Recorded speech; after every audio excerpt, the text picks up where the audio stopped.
우리는 정답이 아니라 질문으로 시작해.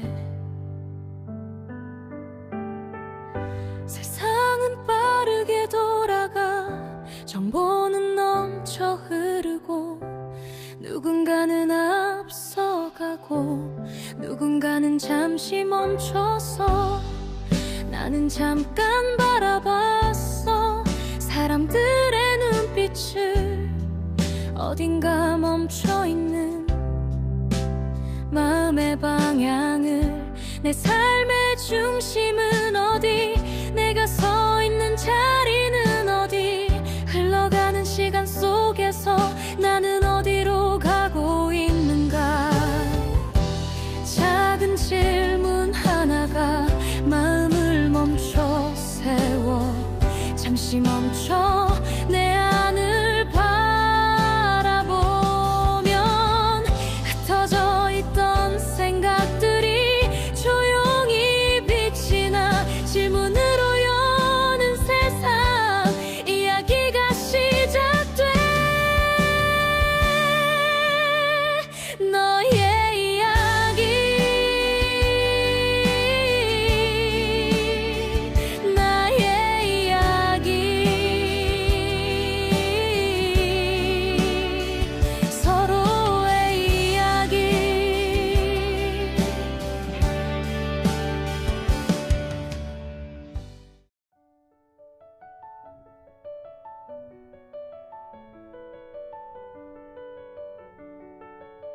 안녕하세요.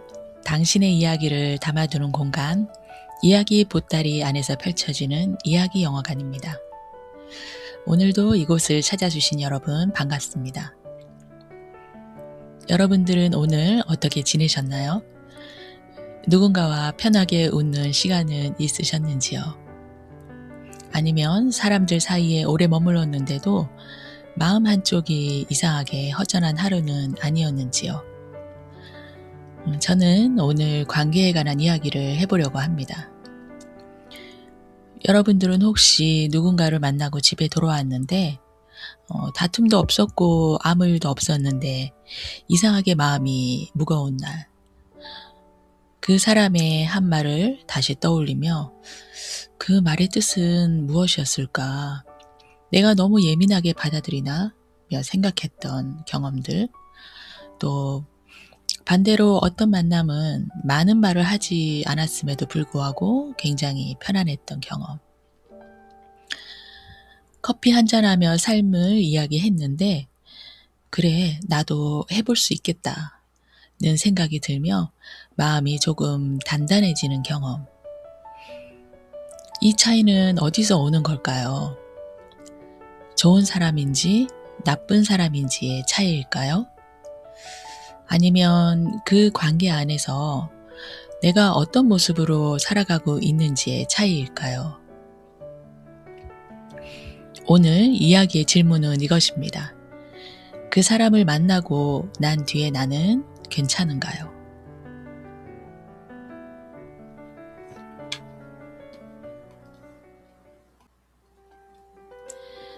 우리는 간혹 관계가 힘들어질 때 상대보다 자신을 먼저 의심할 때가 있습니다. 나를 무시하는 것 같은데 내가 너무 예민한 걸까? 만나고 나면 지치는데 내가 참을성이 부족한 걸까? 실망스러워도 이해하면 다시 괜찮아지지 않을까? 이렇게 상처받은 사람이 나임에도 상대의 사정이나 이유를 이해하려 하며 넘긴 적은 없었는지요? 다른 사람의 마음을 잘 살피고 관계를 쉽게 포기하지 못하는 사람일수록 갈등의 책임을 종종 자신에게 돌릴 때가 있습니다. 우리는 관계를 바라보는 질문부터 달라져야 합니다. 그 사람이 정말 나쁜 사람인가? 그 질문보다 먼저 그 사람을 만나고 난 뒤에 나는 어떤가로 물어야 합니다. 나는 그 관계 안에서 편안했는지, 자신의 감정을 솔직하게 이야기했는지 물어봐야 합니다. 만약 자꾸 작아지고 말을 고르고 상대의 표정을 살피고 내가 느낀 감정까지 의심하고 있다면 이 질문을 더 많이 해야 합니다. 오늘 자신의 마음을 믿지 못하는 한 사람의 이야기를 해볼까 합니다. 천재적인 지능을 가지고 있지만 사람이 가까이 다가오면 먼저 밀어내는 사람, 자신이 버림받기 전에 상대에게 상처를 주고 먼저 떠나는 사람. 영화 굿 윌 헌팅의 주인공 윌 헌팅의 이야기입니다.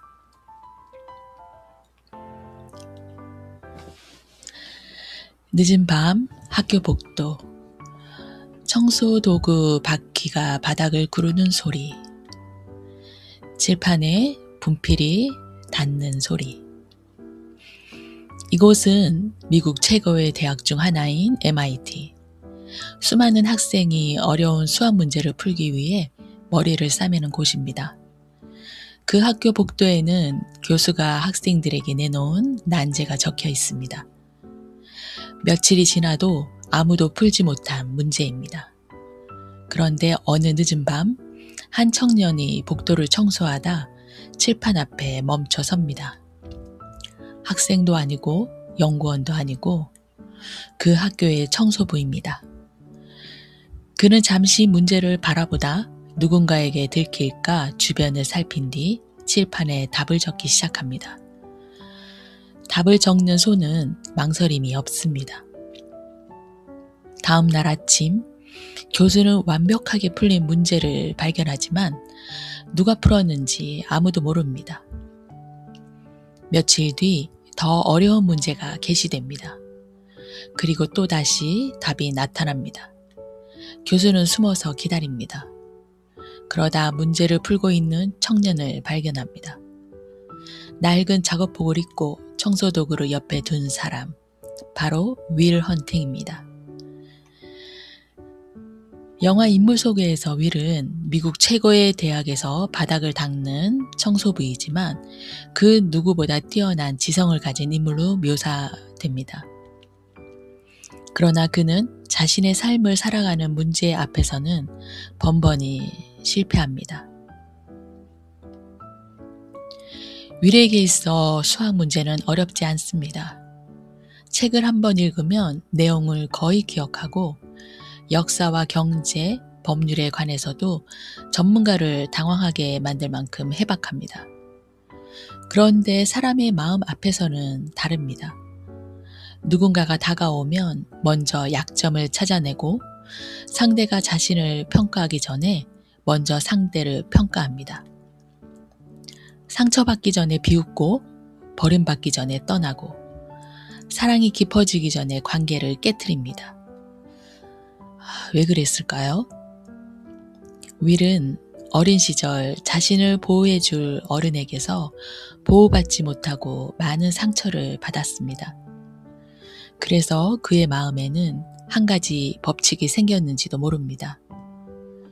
사람을 믿으면 다친다. 누군가가 다정하게 다가오면 그 다정함을 의심하고 자신을 걱정해주면 그 안에 숨은 의도를 찾습니다. 그러면서도 사람을 원합니다.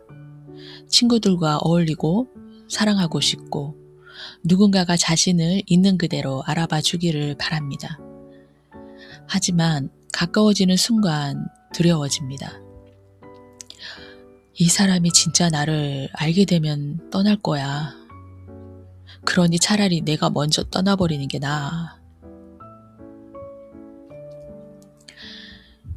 윌은 폭력 사건으로 법정에 서게 되고 교수의 도움으로 감옥 대신 상담을 받는 조건을 얻습니다. 그러나 상담을 받으러 가서도 상담자들을 조롱하고 내쫓습니다. 상대가 한마디를 하면 그 사람의 학력과 이론을 꿰뚫어보고 공격합니다. 어떤 상담자는 화를 내며 나가고 어떤 상담자는 윌을 포기합니다. 그러다 윌은 숀 맥콰이어라는 상담자를 만납니다. 숀은 화려한 대학 교수도 아니고 사람을 압도하는 권위를 내세우지도 않습니다. 그의 상담실 벽에는 직접 그린 그림 한 점이 걸려 있습니다. 거친 바다 위를 떠가는 작은 배. 윌은 그 그림을 보며 숀의 마음속 상처를 알아차립니다. 그리고 처음 만난 사람에게 가장 아픈 곳을 공격합니다. 죽은 아내에 관한 이야기를 꺼내며 숀을 흔들어 놓습니다. 숀은 분노하지만 윌을 완전히 포기하진 않습니다.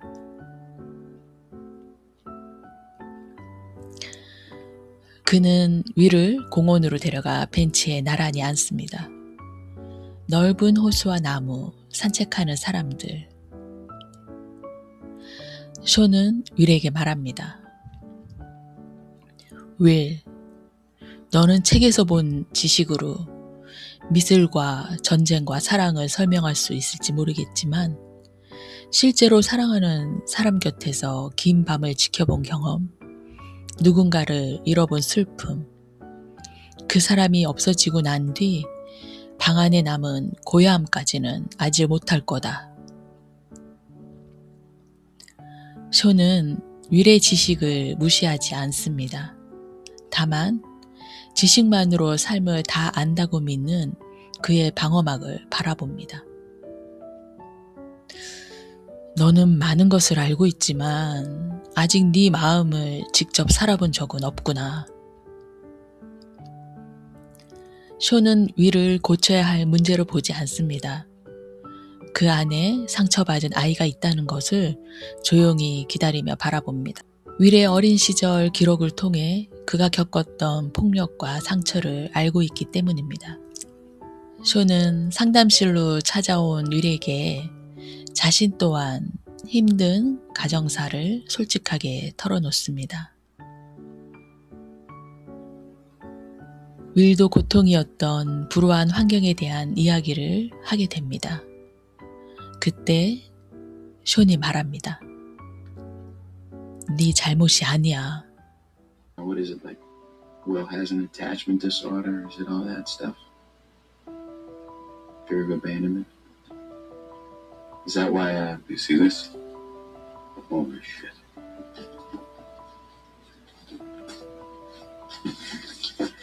It's not your fault.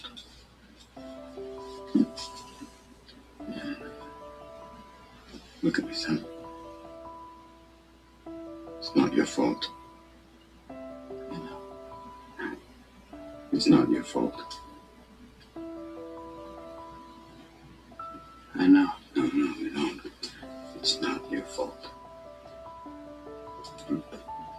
I know. It's not your fault. All right? It's not your fault. It's not your fault. Don't fuck with me. It's not your fault. Don't fuck with me, all right? Don't fuck with me, Sean. Not you. It's not your fault.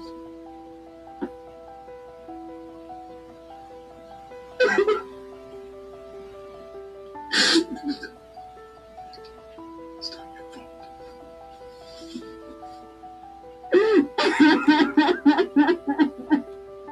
Oh my God. Oh my God, I'm so sorry.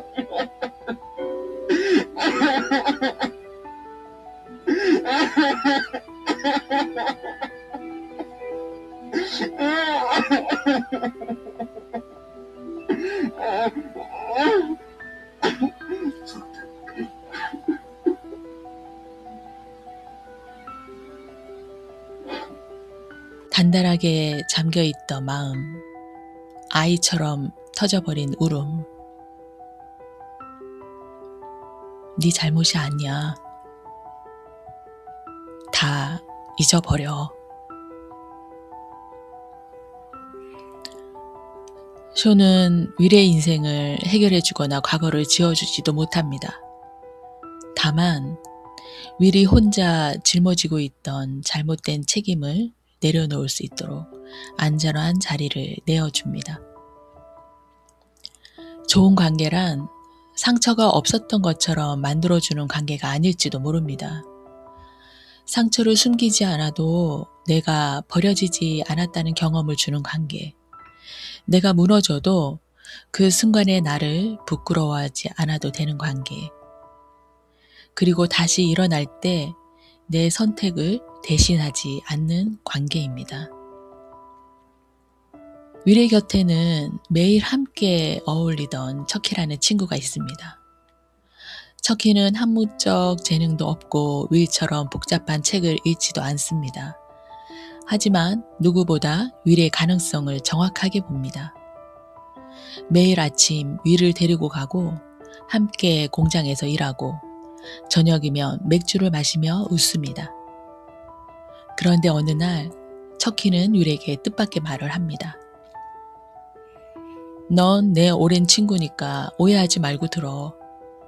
20년 후에도 나랑 같이 철거 일을 하고 있으면 내가 널 죽일 거야. 내가 가장 기다리는 순간이 뭔지 알아? 너희 집 문을 두드렸는데 네가 더 이상 그곳에 없는 날이야. 인사도 없이 설명도 없이 윌 너의 재능을 믿고 더 넓은 세상으로 떠난 날. 난 그날이 오면 서운하기보단 기쁠 것 같아. 척키는 윌을 사랑했지만 자신 곁에 붙잡아 두려고만 하지 않았습니다. 친구니까 계속 함께해야 한다 말하지 않습니다. 진정한 친구는 내 곁에서 함께해줘 라고만 말하는 사람이 아닐 수 있습니다. 때로는 너는 너의 길을 가야 해 라고 말해주는 사람이기도 합니다. 결국 윌은 안정적인 직장을 거절하고 사랑하는 사람을 만나기 위해 길을 떠납니다. 쇼는 윌에게 무엇을 선택하라고 강요하지도 않습니다. 척키도 자신의 곁에 남으라고 붙잡지 않습니다. 두 사람은 윌이 자신의 인생을 직접 선택할 수 있도록 도왔습니다. 이 영화 굿 윌 헌팅에서는 좋은 관계는 나를 붙잡아두는 관계가 아니라 내가 떠날 수 있을 만큼 단단해지도록 돕는 관계를 말하고 있습니다. 저에게도 관계의 기준을 다시 생각하게 만든 경험이 있습니다. 이 경험 속 깨달음은 좋은 사람을 만나 단번에 얻은 것이 아니었습니다. 어떤 관계에서는 오래 머물고도 결국 떠나야 했고, 또 어떤 관계에서는 힘든 시간을 함께 견디며 사람의 곁이 얼마나 든든할 수 있는지를 배웠습니다. 저는 오랫동안 마음을 쏟았던 관계와 자리를 떠나야 했던 시간이 있었습니다. 마음을 정리했지만 발걸음은 쉽게 떨어지지 않았습니다. 그동안 들인 정이 있었고 노력이 있었고 함께 보낸 시간이 있었습니다. 그래서 수없이 물었습니다. 내가 이걸 놓으면 후회하지 않을까? 여기까지 애썼는데 그냥 떠나는 것이 맞을까?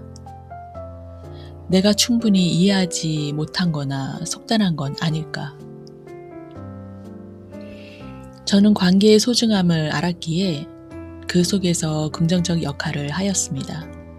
조율하고 내가 좀 더 마음을 쓰더라도 그것이 좋았다면 만족해 했습니다. 하지만 조직에서의 관계란 쉽지만은 않았습니다. 어떤 관계는 약속과 기준을 바꾸면서도 제 노력을 당연하게 받아들였습니다. 지켜지지 않은 약속에 대해 설명해야 했고 약속으로 결정한 그 자리에서 애쓰고 있음을 증명해야 했습니다. 그럼에도 상대의 상황을 이해하며 당장의 현실에 최선을 다했습니다. 하지만 불편함과 버거움에 바로잡을 필요가 있었고 공표하기 위해 만든 자리에서 한 사람의 숨겨왔던 진짜 모습과 마음을 만나게 됩니다. 지난 시간 1시간 이상 저를 설득하며 조직을 위한 약속을 받았던 그때의 상대는 없었습니다. 나에게 보여준 그때 마음은 보이지 않았고 이해하며 기다렸던 그 시간도 무의미해졌다는 걸 안 순간 전 그냥 멈췄습니다. 그 상황을 그저 인정하며 끝냈습니다. 그리고 그제야 알았습니다. 제가 부족해서도 아니었고 상대가 나쁜 것도 아니라는 걸요. 그냥 각자의 자리값만 인정했습니다. 더 노력하면 좋아질 수도 있었겠지만 그것은 노력의 양으로 바꿀 수 있는 자리가 아니었는지도 모릅니다. 상처받은 사람은 나인데 상대가 그렇게 행동한 이유를 찾고 그 사람의 사정을 이해하고 내가 잘해내면 되지 않겠냐며 스스로 다짐했던 그 시간들이 무의미했습니다. 호랑이는 줄무늬를 바꾸지 않는다 합니다. 사람의 행동에도 줄무늬처럼 지문이 남습니다. 자연스럽게 묻어나오는 행동 지문은 그 사람을 증명합니다. 전 화도 나지 않았고 더 이상 애쓰지도 않았습니다. 그냥 누군가의 행동 지문을 보며 인정하였고 받아들였습니다. 그리고 그 자리에서 조금 떨어져 지난 장면을 다시 바라보기 시작하니 저에게 보이지 않았던 것이 보이기 시작했습니다. 맞지 않은 곳, 나를 증명해 보일 수 없는 구조 안에서 계속 잘해보려고 애쓸 이유가 없다는 결론을 지었습니다. 그 관계 속 규칙은 처음부터 믿음 속에서 세워진 게 아니었고 그렇게 세워진 자리에서 애쓸 이유가 없음을 나에게 얘기했습니다. 저는 그곳을 떠나기로 결정하였습니다. 그리고 바로 새로운 일을 시작하기보다 혼자 있는 시간을 허락했습니다. 그동안 무슨 일이 있었는지, 배려와 실속 사이, 관계와 자리값의 거리, 규칙과 조율 사이에서 같은 경험을 반복하지 않으려면 무엇을 기억해야 하는지 천천히 돌아봤습니다. 그리고 제 마음에 물었습니다. 나는 왜 참아주는 것을 잘하는 일이라고 생각했을까? 말을 아끼며 시간을 보내는 것이 배려라고 믿었던 것일까? 왜 내 감정보다 상대의 사정을 먼저 이해하려 했을까? 그 시간은 후회의 시간이 아니었습니다. 저만의 관계 기준을 다시 세우는 시간이었습니다. 그 시간 안에 마음속 짧은 문장 하나가 남았습니다. 이제 이 방식으론 가지 않겠다. 누군가를 미워하겠다는 뜻이 아니었습니다. 더 이상 나를 소모시키는 관계에 제 삶의 주도권을 넘기지 않겠다는 약속이었습니다. 나를 약하게 만드는 연결보다 나를 단단하게 만드는 연결을 선택하겠다는 선언이었습니다. 그 연결은 사람이 될 수도 있고 한 권의 책이나 새로운 배움, 이전과는 다른 공동체가 될 수도 있습니다. 중요한 것은 모든 일을 혼자 견디지 않는 것입니다. 그리고 나를 진심으로 지지해 줄 수 있는 나만의 동맹을 찾는 일이었습니다.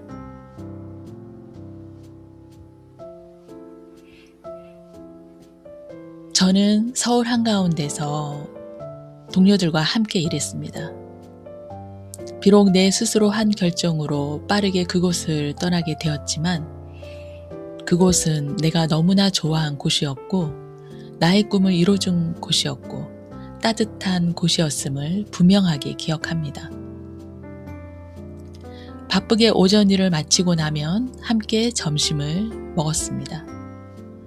점심을 먹고 난 뒤에는 한 손에 커피를 들고 서울 거리를 걸었습니다. 어떤 날에는 업무 이야기를 했고 어떤 날에는 별것 아닌 이야기로 웃었습니다.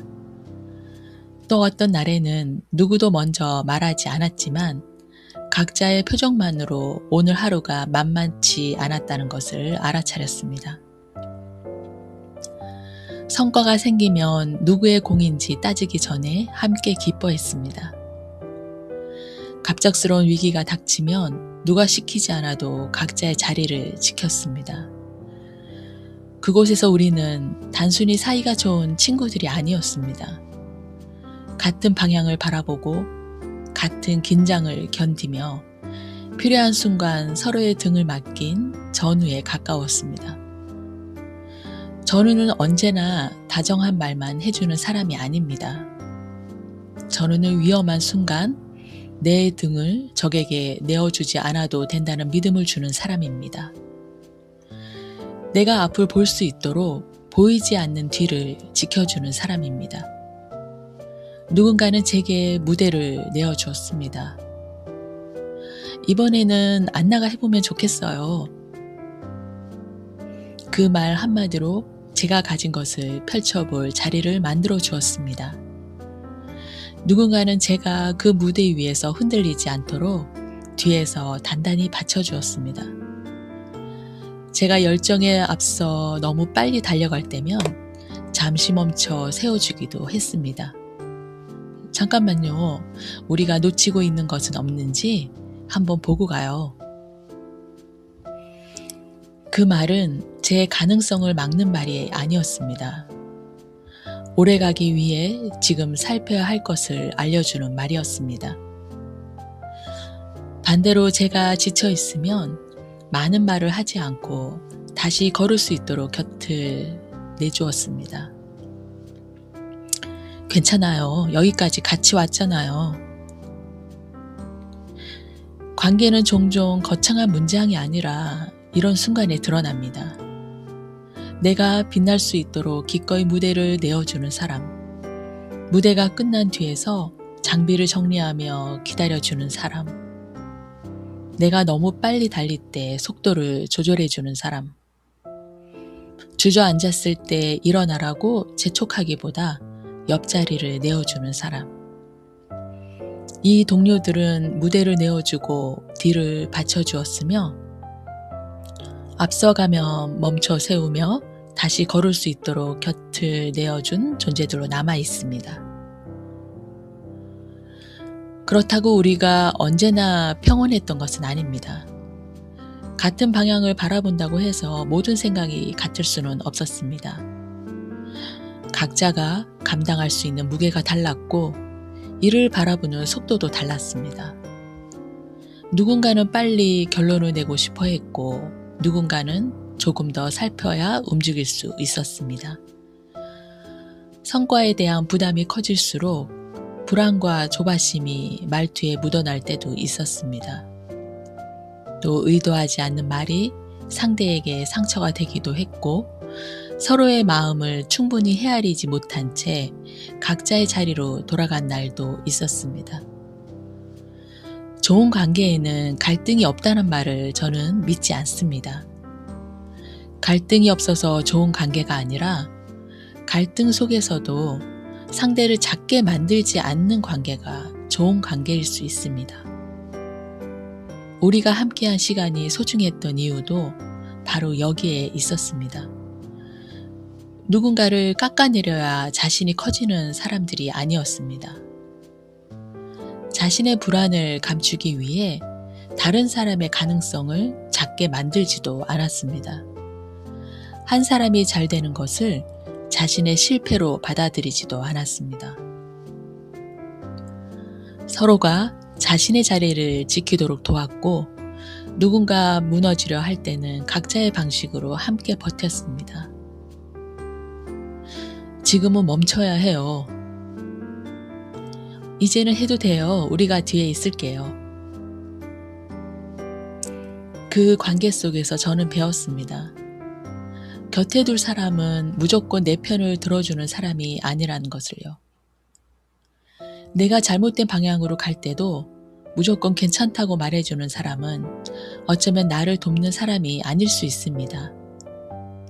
필요할 때는 멈추게 하고 다시 갈 수 있을 때는 등을 밀어주며 결국 내가 다른 사람에게 기대어 서는 것이 아니라 내 두 발로 설 수 있도록 돕는 사람, 믿음을 저버리지 않는 사람, 그런 사람이 진짜 동료이고 제가 생각하는 전우였습니다. 관계 속에서 떠났고 함께하며 지켜준 전후의 관계. 두 경험은 서로 아주 달라 보입니다. 하지만 두 관계 모두 제게 같은 질문을 남겼습니다. 나는 이 관계 속에서 내 두 발로 서 있는가? 떠나야 했던 관계 안에서 저는 증명하려 했지만 전우들과 함께한 관계에서는 굳이 나를 증명하려 애쓰지 않아도 제 자리를 가질 수 있었습니다. 한 관계에서는 상대의 상황을 이해하느라 말을 아끼며 필요 이상의 에너지를 소모하였지만 다른 관계에서는 생각이 달라도 제 목소리를 낼 수 있었습니다. 한 관계는 믿음과 안정의 방식으로 붙잡았고 또 어떤 관계는 자기 몫의 이상을 감당하면서 버텨야 했습니다. 좋은 관계는 항상 기분 좋고 갈등이 없는 게 아닙니다. 서로에게 없어서는 안 될 사람이 되는 것도 아닙니다. 각자가 자기 삶을 살아갈 수 있지만 함께 있을 때 조금 더 넓은 길을 걸을 수 있는 관계. 상대를 붙잡아 세워두는 것이 아니라 그 사람이 자신의 두 발로 설 때까지 조용히 곁을 지켜주는 관계라는 걸 저는 이제 압니다. 세상을 열어준 헬렌 켈러와 앤 설리반의 관계에 대해서도 얘기해 보겠습니다. 1887년 3월 20살의 젊은 교사 앤 설리번이 미국 엘라베마의 한 집에 도착합니다. 그곳에는 7살 헬렌 켈러가 있었습니다. 헬렌은 어릴 때 병을 앓은 뒤 보지도 듣지도 못하게 되었습니다. 가족은 헬렌이 화를 내고 물건을 던져도 불쌍하다는 이유로 받아주곤 했습니다. 하지만 설리번은 헬렌을 불쌍한 아이로만 바라보지 않았고 그녀 안에 배우고 싶어하는 지성과 세상과 연결되고 싶은 욕구가 있다고 믿었습니다. 앤은 사물의 이름을 헬렌의 손바닥에 손가락으로 써주기 시작했습니다. 헬렌은 그 손가락 움직임을 따라 했지만 무엇을 뜻하는지 알지 못했습니다. 그러던 어느 날 두 사람은 집 밖에 물 펌프로 갑니다. 앤은 헬렌의 한 손을 흐르는 물 아래에 놓고 차가운 물이 손바닥을 타고 흐르는 동안 다른 손바닥에 천천히 씁니다. WATER. 그 순간 헬렌은 손바닥 위의 움직임과 실제로 흐르는 차가운 감각이 연결되어 있다는 것을 깨닫습니다. 세상의 모든 것에는 이름이 있다는 사실을 처음 이해한 것입니다. 헬렌의 표정이 달라집니다. 땅을 만지고 이름을 묻고 나무를 만지고 이름을 묻고 자신이 깨트렸던 인형을 찾아 그 이름을 다시 묻습니다. 앤은 헬렌의 눈과 귀가 되어주는 데서 멈추지 않았습니다. 헬렌이 스스로 읽고 쓰고 생각하고 자기 목소리로 세상에 참여하도록 가르쳤습니다. 헬렌은 훗날 대학을 졸업하고 작가이자 사회운동가로 세계 곳곳을 다니며 활동했습니다. 그녀는 시청각 장애인 최초로 학사학위를 받은 인물이 되었고 여러 권의 책을 그리고 글을 남겼습니다. 앤은 헬렌의 삶을 대신 살아주지 않았습니다. 영원히 자신에게 의존하도록 만들지도 않았습니다. 자신의 언어로 세상을 읽을 수 있도록 하나의 열쇠를 건넸습니다. 진짜 도움은 상대가 계속 나를 필요로 하게 만드는 것이 아니라 언젠가 나 없이도 자신의 삶을 살아갈 수 있도록 돕는 일입니다. 그 점에서 앤과 헬렌의 관계는 숀과 윌의 관계와 닮았습니다. 숀은 윌의 상처를 대신 지어주지 않았습니다. 앤도 헬렌의 삶을 대신 살아주지 않았습니다. 두 사람 모두 상대가 자기 삶으로 돌아갈 수 있도록 문 앞까지 함께 걸었습니다. 간혹 우리는 왜 힘든 관계라는 사실을 알면서도 쉽게 떠나지 못할까요? 두렵기 때문일 수도 있습니다.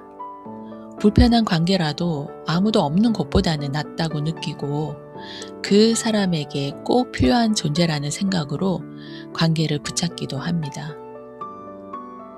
이 사람은 나 아니면 안 돼. 이 말은 사랑처럼 들립니다. 하지만 때로는 내가 희생해야만 관계가 유지된다는 믿음이 그 안에 숨어 있을 수 있습니다. 돌봄은 상대의 삶을 대신 책임지는 일이 아닙니다. 공감은 상대의 짐을 함께 바라보는 것이지 그 짐을 전부 내 삶으로 옮겨오는 일이 아닙니다. 좋은 사람으로 남기 위해 내가 무너질 필요는 없습니다. 심리학에서도 해로운 관계는 단 한 번의 갈등이나 불편함이 아니라 조정과 통제, 지속적인 무시, 지지의 부족, 상대의 감각과 기억을 의심하게 만드는 행동 등이 반복되어 오면 삶의 만족과 안녕을 떨어뜨리는 관계의 패턴으로 설명됩니다.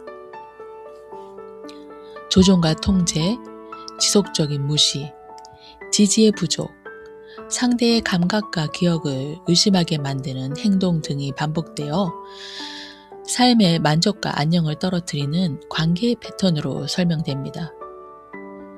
나에게 죄책감을 느끼게 하는 상황들, 내가 설명하고 변명하게 만드는 순간들, 어떤 일을 만나고 나면 지치거나 공허감이 밀려오는 많은 순간들, 그 반복은 관계를 다시 바라보라는 마음의 신호일 수 있습니다. 여러분, 관계에도 볼륨이 있습니다. 관계를 정리한다고 하면 우리는 연락을 완전히 끊는 장면부터 떠올립니다. 차단하고 번호를 지우고 다시는 만나지 않는 장면 말입니다. 하지만 모든 관계가 100에서 0으로 가야 하는 것은 아닙니다. 매번 바로 답하던 연락을 조금 늦게 확인할 수 있습니다. 매주 만나는 사람을 한 달에 한 번 만날 수 있습니다. 모든 고민을 들어주던 관계에서 내가 감당할 수 있을 만큼만 마음을 나누는 겁니다. 이렇게 볼륨을 맞춰야 합니다. 101, 102, 103, 105. 어떤 관계는 조금 더 키워야 합니다. 내 말을 존중해주고 내 가능성을 넓혀주고 만나고 나면 다시 살아갈 힘이 생기는 사람의 관계는 볼륨을 키워야 합니다. 반대로 어떤 관계는 볼륨을 낮춰야 합니다. 전화를 받는 횟수를 줄이고 함께 보내는 시간을 조절하고 설명하지 않아도 되는 영역을 내 안에 남겨두어야 합니다. 거리를 조절하는 목적은 상대를 벌주려 하거나 멀리하는 것이 아닙니다. 내가 다시 숨을 쉴 수 있는 공간을 만드는 일입니다. 거리는 관계를 파괴하는 도구가 아니라 너무 가까워서 왜곡되었던 장면을 다시 바라보게 만드는 새로운 시선이 될 수 있습니다. 오늘 이야기를 들으며 떠오르는 사람이 혹시 있으신가요? 그 사람을 만나고 난 뒤 나는 어떤 모습으로 돌아오는지 한번 생각해 보세요. 편안하고 솔직해졌는지 아니면 자꾸 작아졌는지 계속 설명했는지 눈치를 봤는지 내 감정을 의심하게 되었는지 그 사람과 나 사이에 필요한 거리는 얼마인지 조용히 생각해 봐야 합니다. 100, 80, 50 아니면 잠시 30 정도의 거리에서 바라봐야 합니다. 오늘도 질문 하나를 남기겠습니다. 그 사람을 만나고 난 뒤에 나는 어떤가요? 그리고 한 문장을 더 적어보세요. 지금 나에게 필요한 적정 거리는 얼마인가요? 관계를 완전히 끊지 않아도 됩니다. 힘들다면 조금씩 거리를 좁혀 보시기 바랍니다. 그리고 나를 믿어주고 함께 가려는 사람에게 먼저 안부를 건네보는 건 또 어떠신지요?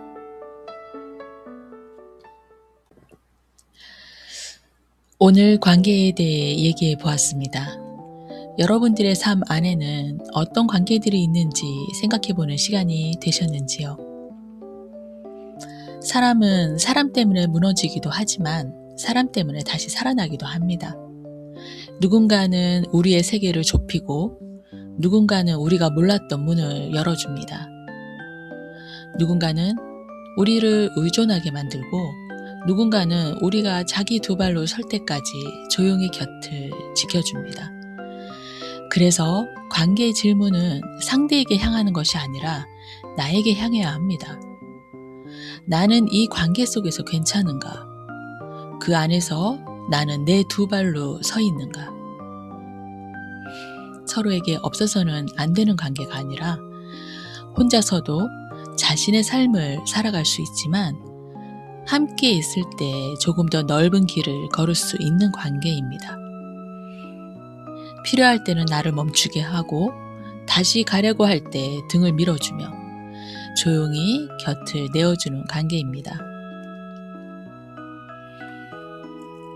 때로는 사람을 잊지 않기 위해 나 자신을 잊고 있지는 않은지도 꼭 바라보시기 바랍니다. 관계를 떠나는 것이 언제나 용기는 아닙니다.